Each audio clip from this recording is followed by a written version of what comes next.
آج کے مجلس اعلیٰ کے آخری خطیب عزت باب خطیب اہل بیت مفسر قرآن استاد العلماء حجت الاسلام جناب علامہ سید محمد تقی النقوی مجلس پاک سے خطاب فرمائیں گے اور ان کے بعد ختم کلام پاک پڑھنے کی سعادت حاصل کریں گے سید محمد ثقلین شاہ صاحب۔ نعرہ تکبیر، اللہ اکبر، نعرہ رسالہ، یا رسول اللہ، نعرہ حیدری، جے بلند تر صلوات۔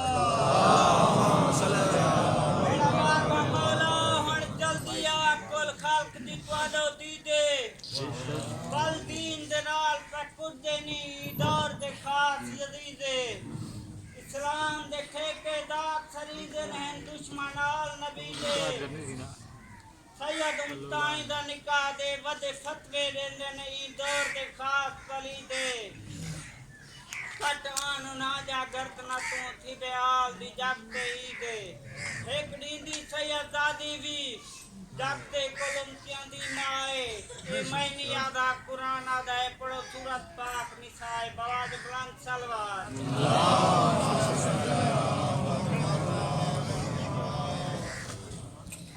بار دیگر صلوات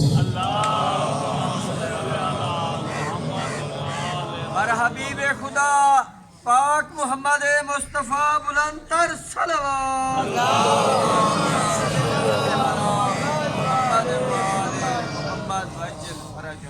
ماشاءاللہ جمیع عبادات بالخصوص مجلس اعلیٰ کی قبولیت کے لیے بآواز بلند صلوات۔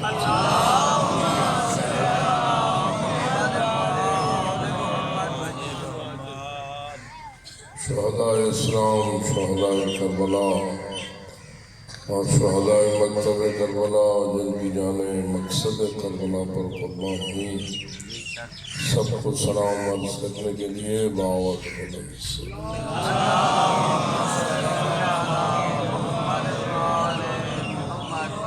جن ظالموں، قاتلوں اور دہشت گردوں نے ان شہیدوں کے خون میں ہاتھ رنگے اور اپنے یزیدی منحوس اہداف کے حصول کے لیے دہشت گردی اور قتل و غارت کو پھیلایا، نہ فقط پاکستان کے امن کو تباہ کیا بلکہ پورے عالم اسلام میں بدامنی کو پھیلایا، ان ملاعین کی رسوائی و ناکامی اور مکمل بے یقینی کے لیے بآواز بلند صلوات۔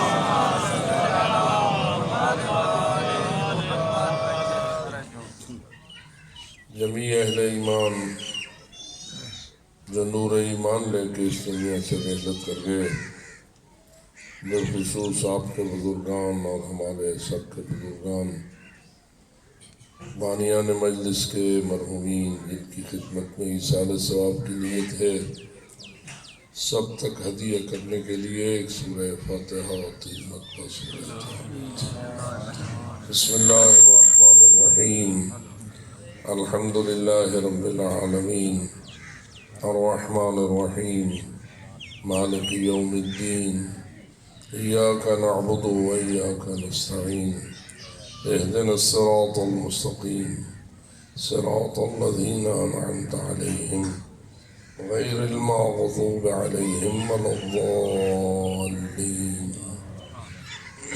بسم اللہ الرحمن الرحیم، قل هو اللہ احد اللہ الصمد لم یلد ولم یولد ولم یکن له کفوا احد۔ بسم اللہ الرحمن الرحیم، قل هو اللہ احد اللہ الصمد لم یلد ولم یولد ولم یکن له کفوا احد۔ بسم اللہ الرحمن الرحیم، قل هو اللہ احد اللہ الصمد لم یلد ولم یولد ولم یکن له کفوا احد۔ کذالک اللہ ربنا، تلاوت سورتین مبارکتین کا ثواب اور دیگر تمام عبادات جو اس سلسلے میں منعقد کی جا رہی ہیں، ان سب کا اجر و ثواب ارواح طیبہ انبیاء و مرسلین، شہداء و صدیقین، محمد و آل محمد چہارد معصومین علیہ الصلوۃ والسلام کی خدمت میں ہدیہ ہونے کے بعد جتنے بھی اہل ایمان محبت امیر المومنین والے بیت علیہ السلام لے کر اس دنیا سے رحلت کر گئے، سب کی خدمت میں ہدیہ کرنے کے لیے، سب کی بخشش مغفرت اور بلندی درجات کے لیے بآواز بلند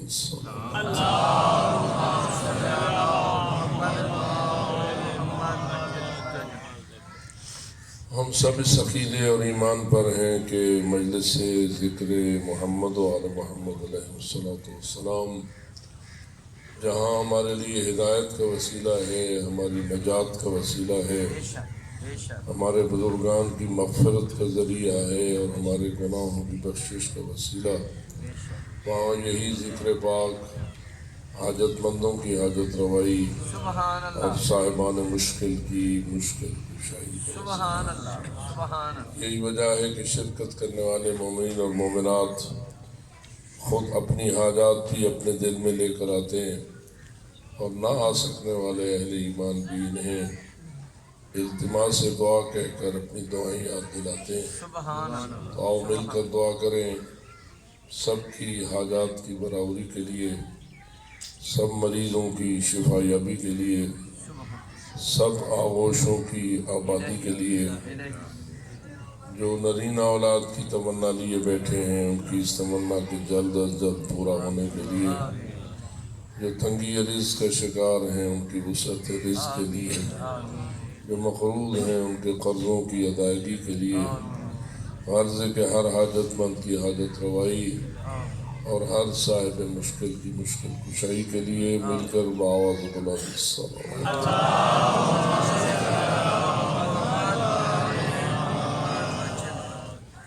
ہماری سب سے اہم ترین دعا اور التجا جس میں ہماری زندگی کی تمام مشکلات کا حل پوشیدہ ہے، ظہور حضرت قائم آل محمد علیہ السلام،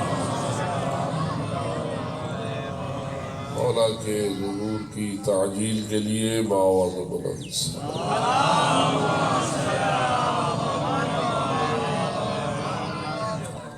ماشاء اللہ لا حول ولا قوة الا باللہ العلی العظیم رب اشرح لی صدری ویسر لی امری واحلل عقدۃ من لسانی یفقہوا قولی اعوذ باللہ من الشیطان اللعین الرجیم بسم اللہ الرحمن الرحیم الحمد للہ رب العالمین والصلاة والسلام علی اشرف الانبیاء والمرسلین سیدنا و نبینا و شفیع ذنوبنا و طبیب قلوبنا و مولانا ابی القاسم محمد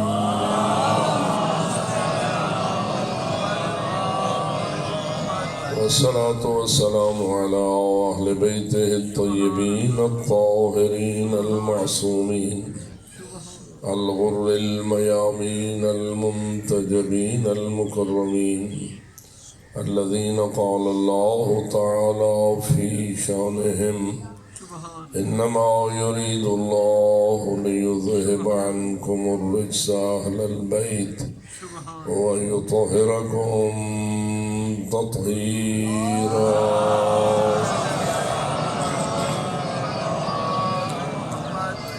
ورحمة الله على أحبابهم وأصحابهم وشيعتهم ومواليهم أجمعين ولعنة الله على أعدائهم وقاتليهم وظالميهم ملعونين من يوم ظلمهم إلى أبد العابدين أما بعد فقال الله تبارك وتعالى في كتابه المبين وخطابه المتين بسم الله الرحمن الرحيم إن أول بيت وضع للناس للذي ببكة مباركا وهدى للعالمين صلوات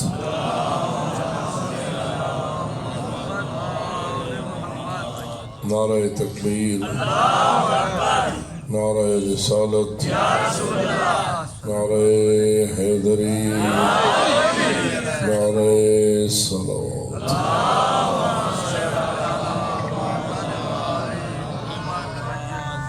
بارگاہ عادیت میں نیازمندانہ اور عاجزانہ التجا ہے بحق محمد و آل محمد علیہ السلام آپ سب کی پرخلوص عبادات قبول بانیان محترم نے جس خلوص کے ساتھ اس مقدس عبادت کا انتظام فرمایا اور محنت کی، رب العزت ان کی طرف سے بھی اس کاوش کو شرف قبولیت نصیب۔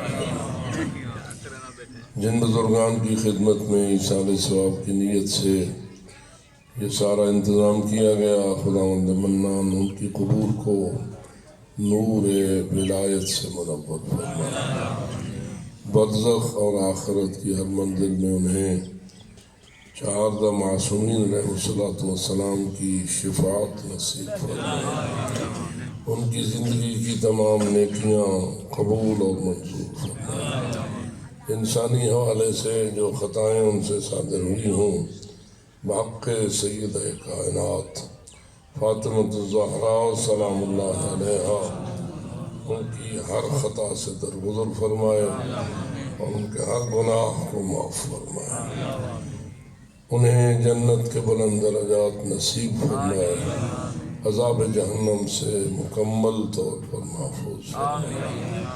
بلکہ ہماری التجا اور دعا ہے جو بھی نور محبت آل محمد لے کر اس دنیا سے گیا ہے، رب العزت ہر ایک کو شفاعت آل محمد نصیب فرمائے، ہر ایک کو جنت نصیب فرمائے، ہر ایک کو نجات آخرت نصیب فرمائے۔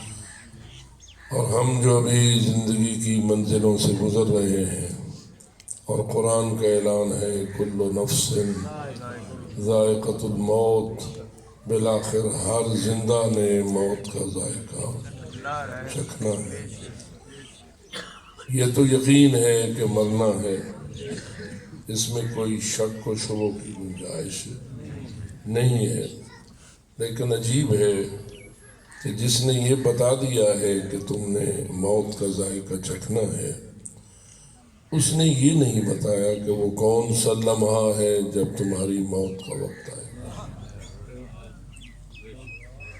موت کا بتا دیا ہے، موت کے لمحے کا نہیں بتایا۔ ہم سب کو موت کا علم ہے، لیکن کس وقت وہ موت آئے گی اس کا علم نہیں ہے۔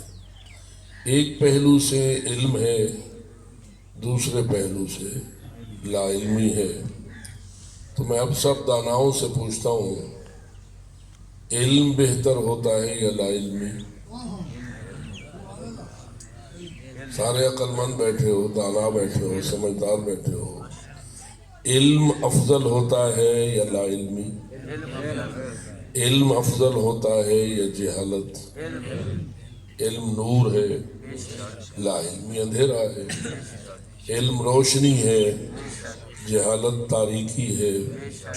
تو ایک پہلو کا آپ کو اس نے علم دے دیا، دوسرے پہلو سے لا علم رکھا، ان دو پہلوؤں میں سے کون سا پہلو اس نے بہتر کیا؟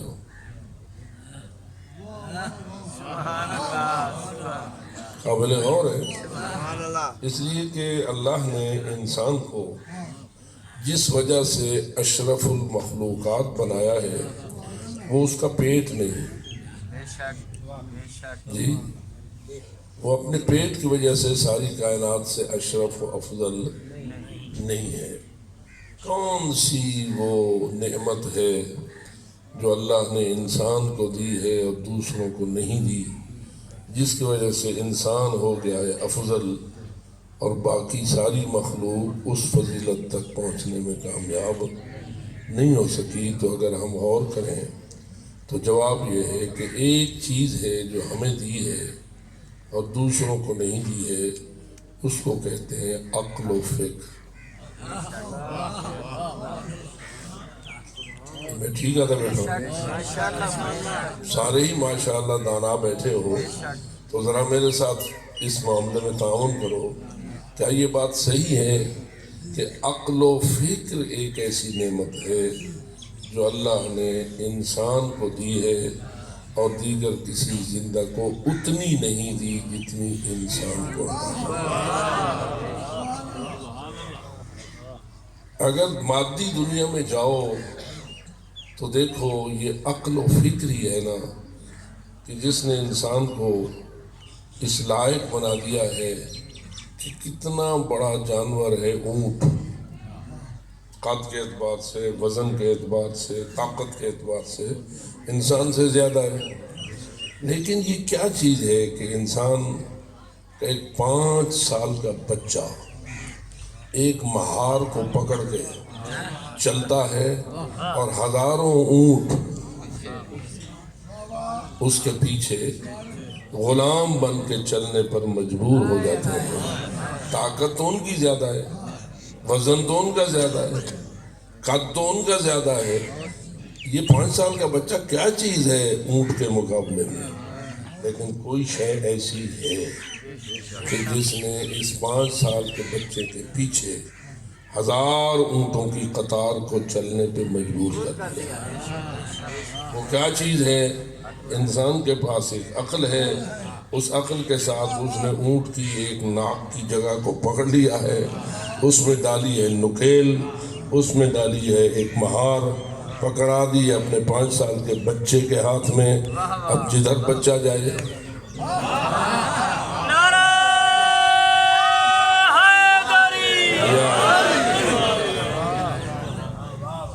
بات میری پہنچ گئی نا آپ تک؟ تو معلوم ہوا کہ یہ انسان نے اپنے بازوؤں کی قوت سے نہیں کیا، اپنے جسم کی طاقت سے نہیں کیا.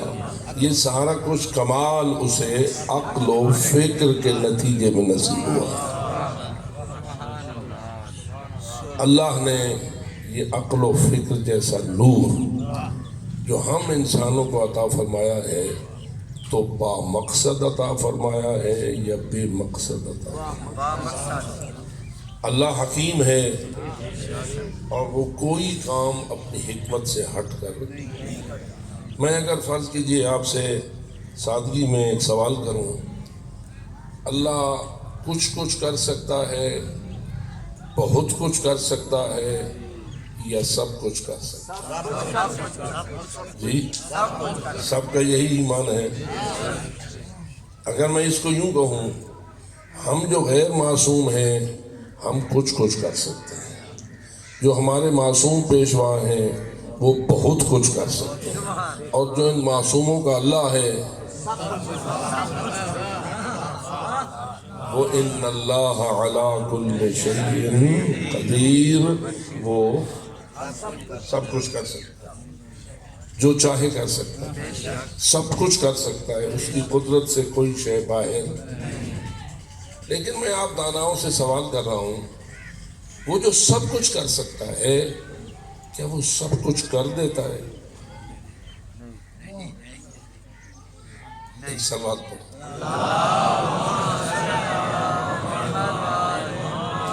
دیکھیے میں آپ سے کچھ پوچھوں گا، کچھ عرض کروں گا تاکہ ذہن کھلے اور معاملات کو آپ سمجھیں.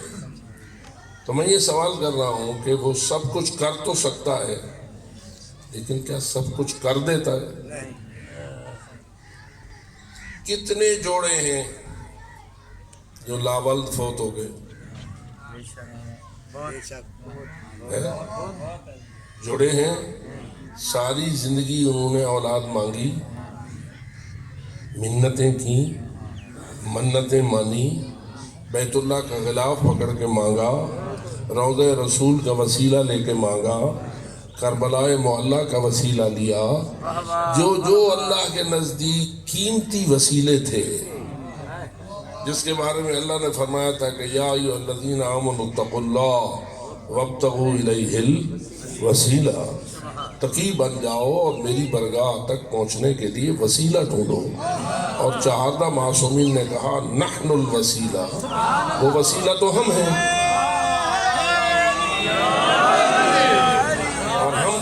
توسل کے پڑھنے والے ہیں، ہم دعائیں توسل کے مانگنے والے ہیں، معصوم نبی سے لے کر آخری مولا حجت تک ہم ہر ایک کو وسیلہ کے طور پر بارگاہ الہی میں اپنی دعاؤں کے لیے پیش کرتے ہیں، ہے نا یہ ایسا؟ تو ایسا تو ہوتا ہی ہے، ہمارا ایمان ہے، ہم کرتے ہیں۔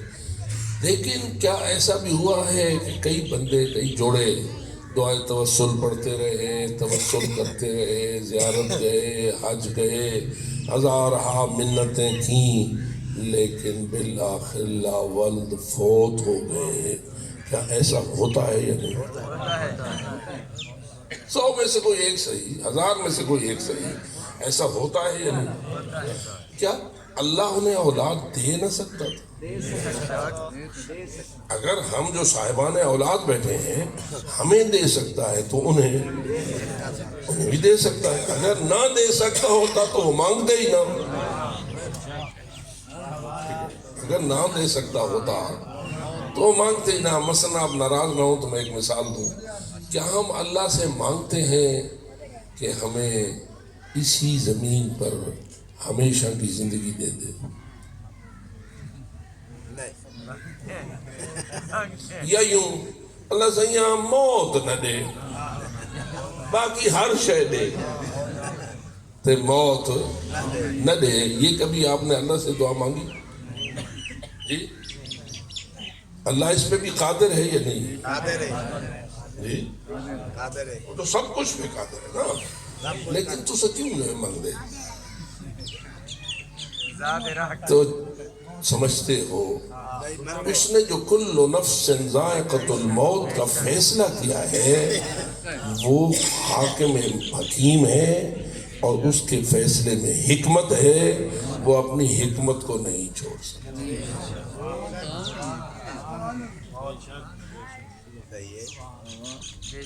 اللہ کی قدرت بھی لامحدود ہے تو اللہ کی حکمت بھی لامحدود ہے۔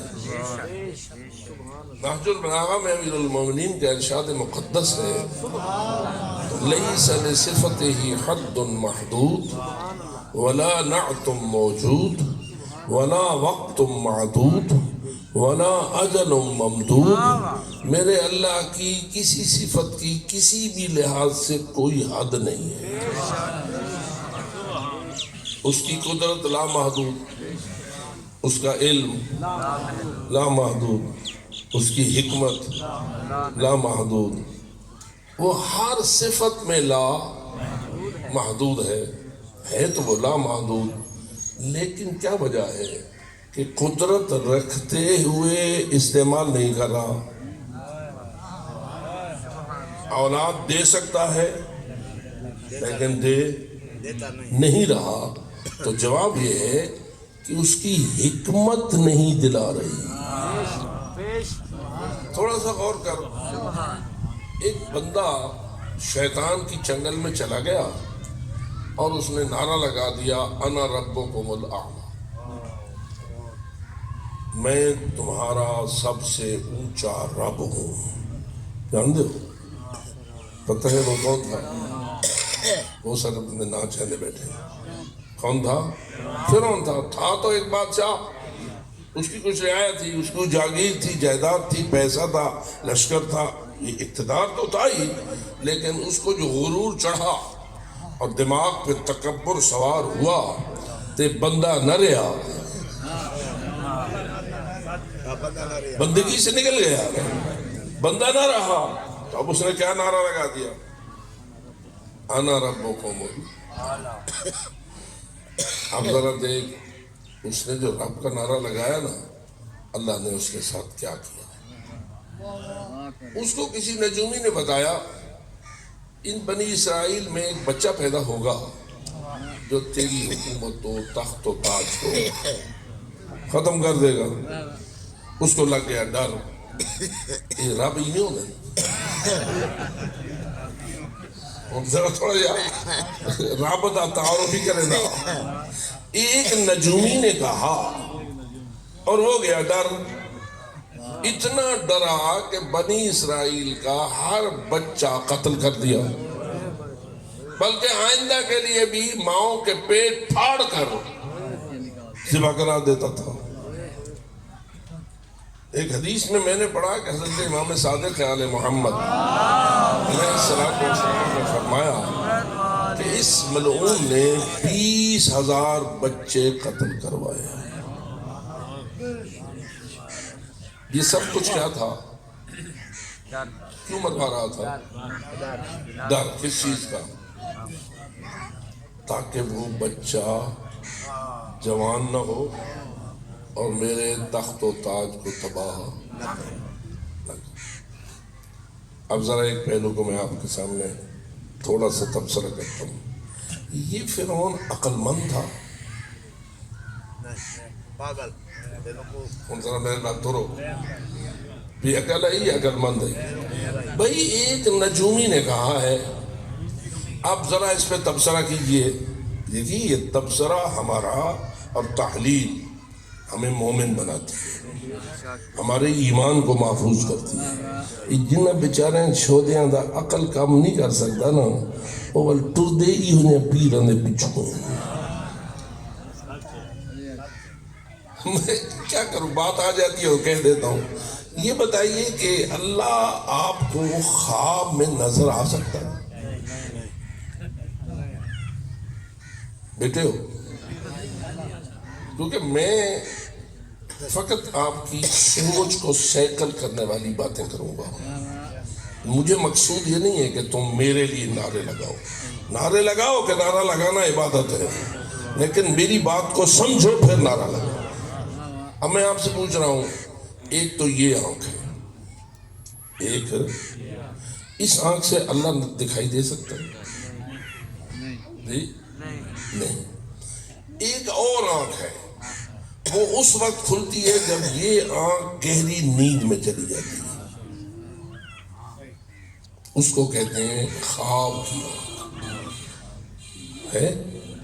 یہ بھی تھوڑے کو ہے خواب والی آنکھ ہے، خواب آنگن۔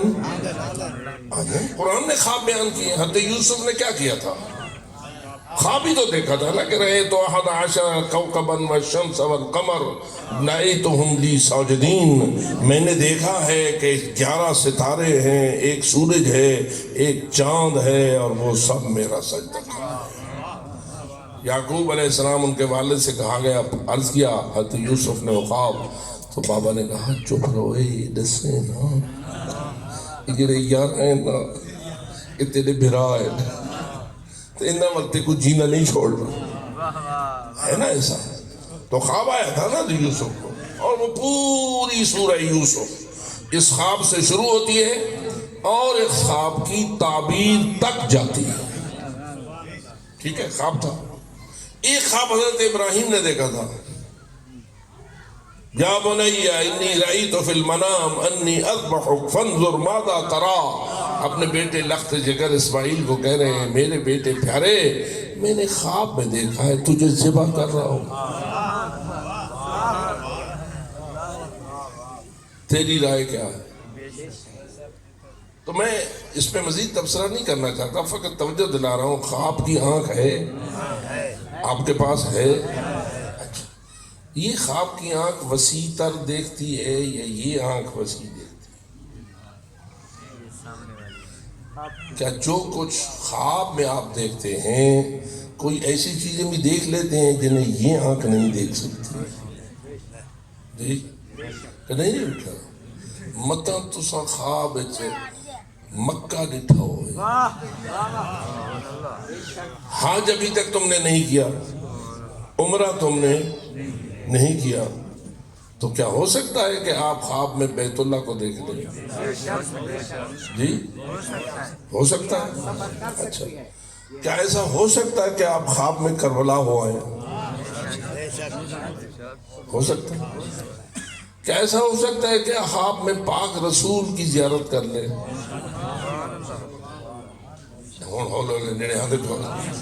کیا ہو سکتا ہے؟ پاک محمد مصطفیٰ بلند تر صلوات۔ اللہم صل علی۔ کیا ہو سکتا ہے کہ مولا علی کی زیارت کر لیں، مولا امام حسین کی زیارت کر لیں؟ اور کتنا نیک بخت ہے وہ جسے مولا حسین اپنی زیارت کرا دیں اگرچہ خواب میں ہی کیوں نہ ہو. ایک وقت ہے وہ یا نہیں, سعادت مند ہے یا نہیں. تو خواب میں وہ چیزیں بھی دکھائی دے سکتی ہیں جن کو ابھی تک ہماری اس آنکھ نے نہیں دیکھا. تو یہی ہو سکتے ہیں خواب نال تو معاشر دیکھ کر جی اے معاشر دے میدان جو خواب نال تھی بس میرے خیال ہے بندی بڑھ گئے اس کو بابا سے بہت سا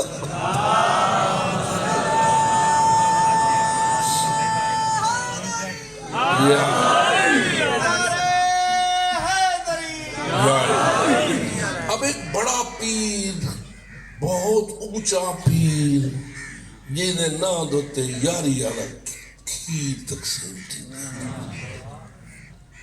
آدھے راکی جی ہو سی وہ پیر اپنی کتاب میں لکھتا ہے کہ میں نے خواب میں اللہ کی 99 مرتبہ زیارت کی اور پھر میرا دل دعا مانگنے لگا اللہ سیاں ایک زیارت بئی تھی سو زیارتاں. پھر وہ فرماتے ہیں کہ ہاں ایک اور زیارت بھی مجھے نصیب ہو گئی اور نتیجتاً میری اللہ کی زیارت 100 مرتبہ والی.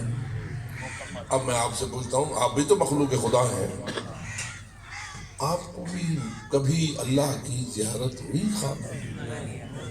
یہ ساری زیارتیں تو میں نے آپ کو عرض کر دوں. رسول پاک کی زیارت ممکن, امام پاک کی زیارت ممکن, مولا امام زمان علیہ السلام عجل اللہ تعالیٰ فرج شریف کی زیارت ممکن ہے نا ایسا. لیکن آخر ایک بڑی شے ہے تو سو جو پاک رسول کو ہی زیارت کر سکتے ہو تو اللہ سائن دیتے کرو. میں چپ کر دیا, میرے خیال میں اگلی گال نہیں کرے گا, آپ سوچ رہے ہیں تو ایک میری گال ہے نا. حضرت موسیٰ نے ان آنکھوں سے نہ دیکھا, میں تو خواب کی آنکھ کی بات کر رہا ہوں. تو میرے دوستو اللہ بلند ہے اس سے کہ تیری یہ آنکھوں سے دیکھے یا تیری خواب کی آنکھوں سے دیکھے. اللہ دکھائی دینے کے لائق نہیں ہے, نہ اس آنکھ کے ذریعہ نہ خواب والی پتنی جان سمجھ آتی بھی ہے. بلکہ میں تو اس حد تک آپ کو متوجہ کر رہا ہوں جس کا جنت پہنچنے کا پروگرام ہے نعرہ حیدری. انشاءاللہ سارے جنتی ہیں. جس کے دل میں علی بستا ہے جنت بنائی ہی اسی کے لیے. سچ ہے یا نہیں؟ کچی گال ہے پکی گال ہے. جنت اسی کا مقدر ہو سکتی ہے جس کے دل میں حب علی. جو بغض علی والا ہے وہ جنت و جنت اللہ کی کسی رحمت کا حقدار نہیں ہے.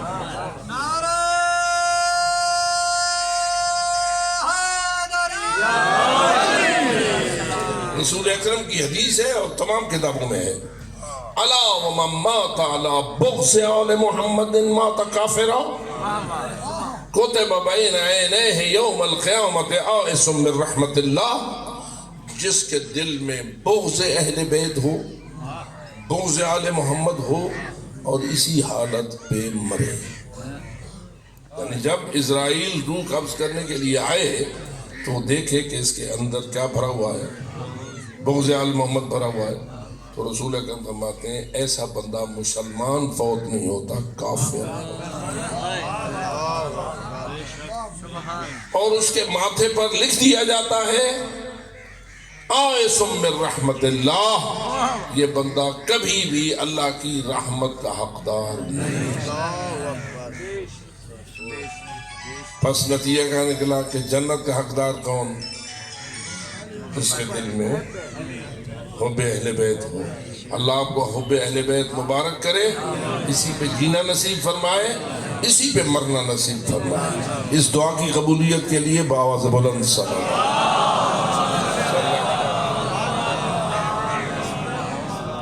جنت میں جاؤ گے پکی گال یا کچی پکی جنت کتنی سال رہا سو ہمیشہ میرا خیال ہے اگر اللہ 1000 سال بعد آ کے گیٹ آؤٹ تو جواب یہ ہے کہ نہیں، ہرگز نہیں۔ حب علی ہو تو ہمیشہ کی جنت تیرا مقدر ہے۔ کتنا عرصہ جنت میں رہنا ہے؟ ہمیشہ کتنی صدیوں کا ہوتا ہے؟ پڑھے لکھے لوگ تو کم از کم دسو۔ تو جواب یہ ہے کہ جس کی کہیں حد بندی نہیں ہو سکتی اور اس نے کبھی ختم نہیں ہونا، جو ختم ہو جائے وہ ہمیشہ نہیں۔ اور اللہ نے فرمایا الذین آمنوا وعملوا الصالحات اولئک اصحاب الجنہ ہم فیہا خالدون۔ جو الذین آمنوا ہے، پاک رسول فرماتے ہیں مومن کون؟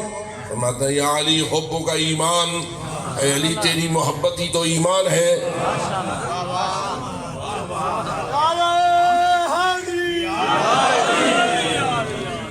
وبغض کا وبغض کا کفر و نفاق، اور اے میرے بھائی علی تیری محبت ایمان، تیرا بغض کفر بھی ہے، منافقت بھی ہے۔ ذرا یہ اندر دیکھو، علی نظر اندر محبت علی ہے یقینی، یعنی میں آج دل مولے پکی گال ہے۔ مبارک ہو تمہیں، کائنات میں اللہ نے کوئی اتنی بڑی نعمت نہیں بنائی جتنی بڑی نعمت حب ہے۔